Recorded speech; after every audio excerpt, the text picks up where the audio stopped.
Non-ideal solutions. These solutions does not obey Raoult's law.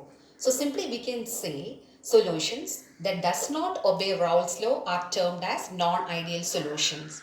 They are of two types, solutions that show positive deviation and solutions that show negative deviation. Let us make this point very clear. In a solution, you all know in a binary solution there will be two components, component A and B. When a component B is added to another component A, sometimes the partial pressure of the component A is found to be more than expected on the basis of Raoult's law.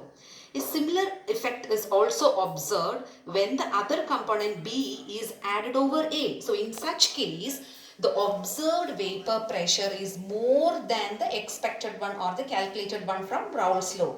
Such a solution is called solutions that show positive deviation from Raoult's law. In this case, AB interactions are weaker than AABB interactions. What does that mean? The bonds between A and B is weak. Suppose you are taking ethanol and water.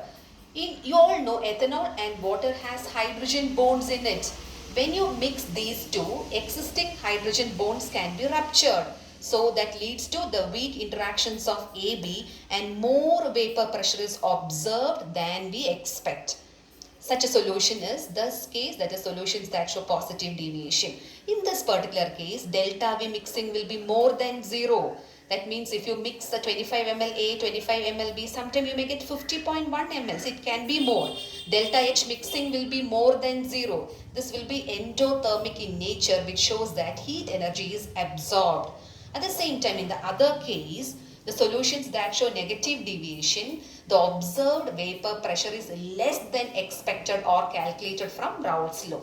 For example, you are adding acetone and chloroform. When you add these two, new bonds are formed, new hydrogen bonds are formed. That means see, AB interactions are getting stronger. So they will not easily go into the vapor state. In such case, the vapor pressure is less than expected. Okay, so it's very clear AB interactions are stronger, vapor pressure is less than expected, and here delta V mixing will be less than 0, delta H mixing will be less than 0. If delta H mixing is less than 0, it will be exothermic in nature and heat energy is released. So these are the main differences of the positive deviation and the solutions that show negative deviation.